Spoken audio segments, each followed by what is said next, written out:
In the aftermath of this week's elections, analysts are breaking down what the results could signal for both parties heading into next year. While Democrats saw several key wins, some experts caution against reading too much into one election cycle. Political expert Jonathan Entin shared his perspective on how the night unfolded and what it might or might not mean moving forward.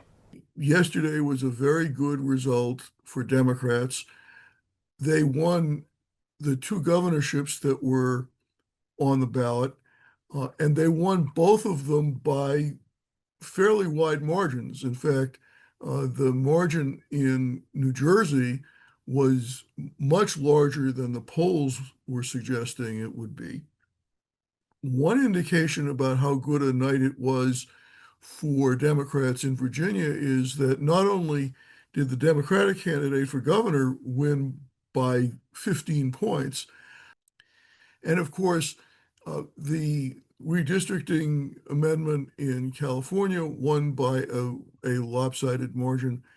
But if you look around, there are other places where Democrats did well. For example, uh, three Democratic justices on the Pennsylvania Supreme Court who were up for retention and who were targeted by conservatives won another term by well over 60% of the vote.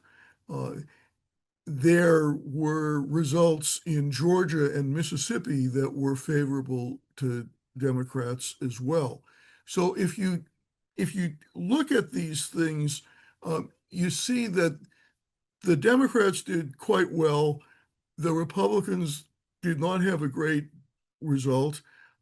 But again, this is this is one election in a subset of the country, and you can't necessarily draw really broad inferences about this going forward.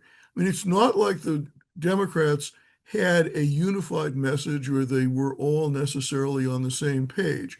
I mean, I don't think anybody would think that Zoran Mamdani, the Democratic socialist who was elected mayor of New York, is on the same page as the governors elect Spanberger in Virginia and Sherrill in New Jersey. I mean, he's clearly further to the left than they are.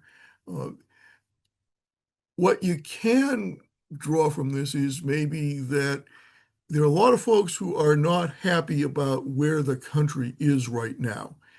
But it isn't as though the Democrats had a single unified message that mobilized huge numbers of people, and that may make it more difficult for Democrats to clean up in next year's midterm elections,